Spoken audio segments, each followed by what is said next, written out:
Oi galera, eu sou Fernanda Braga, quiropraxista aqui da Clínica Quiropraxia Paulista. Hoje a gente está com um paciente que ele tem o hábito de se estralar. É uma coisa que muita gente faz, as pessoas acham que não tem problema nenhum. E aí pega e vai lá e se estrala tanto o pescoço quanto o resto das costas também, mas é muito comum no pescoço. O que acontece quando a pessoa fica se estralando demais? A gente tem dois problemas. Porque quando a gente faz o ajuste vertebral, eu vou palpar e procurar uma vértebra específica para poder ser ajustada. A vértebra que não tenha alinhamento e não tenha movimento também. Então ela tem que estar desalinhada e restrita para a gente ajustar. Se não tem isso, a gente não ajusta. E quando você se estrala, você vai fazer tudo menos mexer essa vértebra específica. Você vai dar movimento para a vértebra que já tem movimento, porque a que precisa você não vai conseguir mexer. Então você começa a criar frouxidão ligamentar no seu corpo. Além disso, quando a gente fala de pescoço, tem uma questão muito importante que é a questão arterial. Como assim? Quando a gente olha a coluna vertebral, a gente vê que aqui tem um negocinho vermelho, tá vendo? Isso é artéria, que muitas vezes, para muita gente, a pessoa fica com dor de cabeça e tá associado com essa região por conta da artéria também. Então vai estar associada com a região de cervical. Quando a pessoa fica estralando muito o pescoço, você começa a estressar aos poucos essa artéria também. Porque você não faz um posicionamento específico para poder mexer a vértebra. Você faz uma rotação. Tá falando com ele? Eu tô falando dele tá se estralando, você percebeu?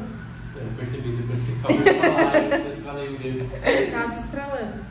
Quando a gente fala de estralar pescoço, você vai movimentar e tirar a sua cervical, né, a sua cabeça, do eixo onde tem que estar na hora de fazer um ajuste, por exemplo, como a gente faz. Rodar mais do que deve, por isso você começa a estressar tanto a parte arterial quanto a parte ligamentar e articular também, tá?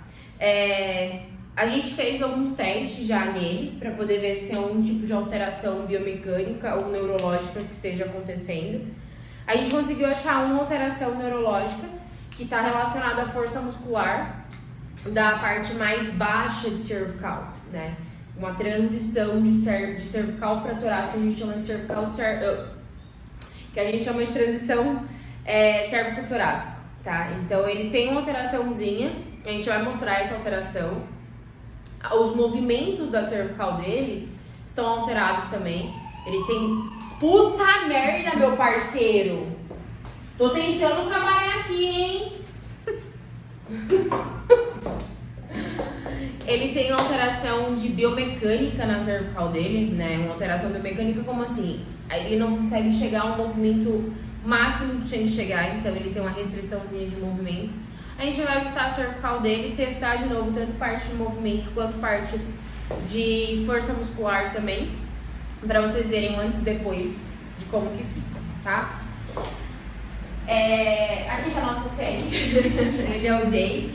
Ele vai movimentar a cabeça para um lado e para o outro pra gente poder mostrar essa diferença biomecânica que existe, tá? Isso faz para um lado e para o outro. O queixo dele tinha que estar alinhado com o ombro. Então, a cervical dele tinha que ter uma amplitude de movimento um pouco maior. E quando ele vira aqui, ó, falta um espaço para chegar até o ombro dele. Tinha que estar ficando alinhado. Quando a gente faz uma lateralização, isso.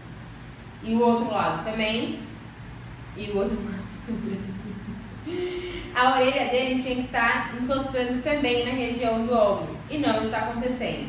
Além disso, quando a gente olha a cervical dele de lado, a orelha dele está saindo daqui e está vindo para cá. Ela tinha que estar em cima da região de trapézio. Então ele tem uma anteriorização de cabeça também.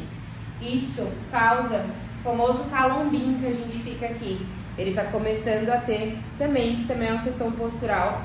E pode estar acontecendo também pelo fato dele se estralar. Ou ele se estralar está sendo causada por conta dessas alterações biomecânicas e articulares que ele tem, tá?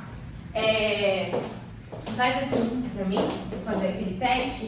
Você vai fazer força pra dentro, tá? Eu vou puxar pra fora. Força, força, força. Olha como esse lado, ele perde muito mais a força do que o outro. A mão dele esquerda é muito mais fraca do que a mão direita dele. Isso mostra que há algum tipo de alteração articular, algum tipo de desalinhamento na região de cervical baixa dele, relacionado ao lado esquerdo, tá? Vira de barriga pra cima. A gente vai ajustar e refazer esse teste para poder ver como que fica depois. O paciente que se estrala normalmente tem bastante alteração na região. Ó, a cervical baixa dele aqui, ó, do lado esquerdo. Percebe quando eu vou empurrar o dedo?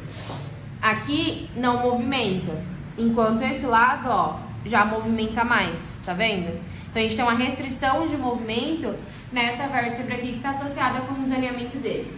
Vou ajustar. Solta bem aqui. Relaxa, relaxa, relaxa.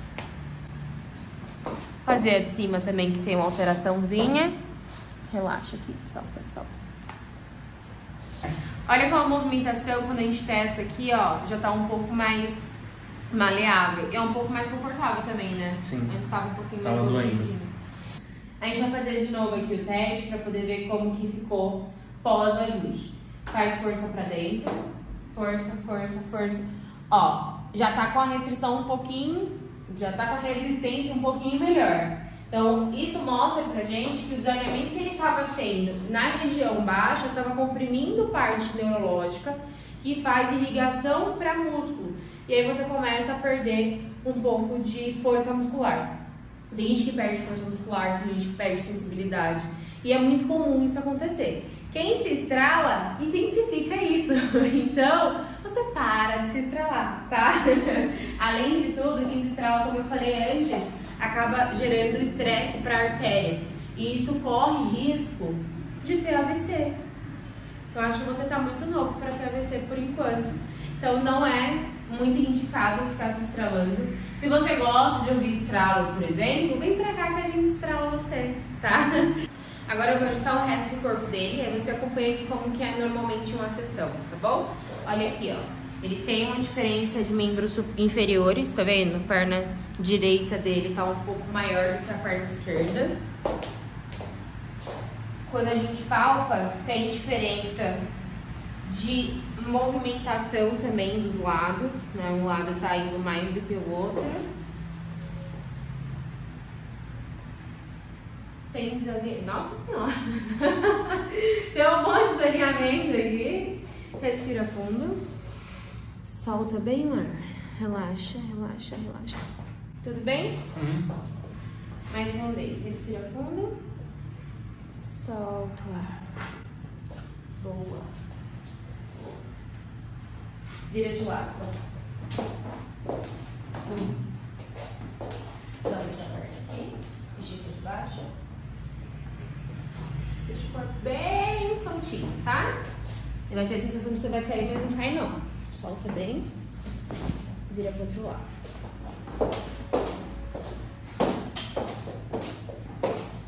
Pressa. Estica de baixo. Esse braço faz assim. Relaxa bem o corpo aqui. Solta, solta, solta. Tudo bem?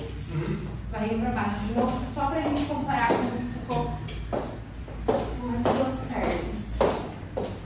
Quando a gente compara aqui de novo, ó, dá até pra usar as linhas do tênis dele como referência. Agora as pernas dele estão igualadinhas.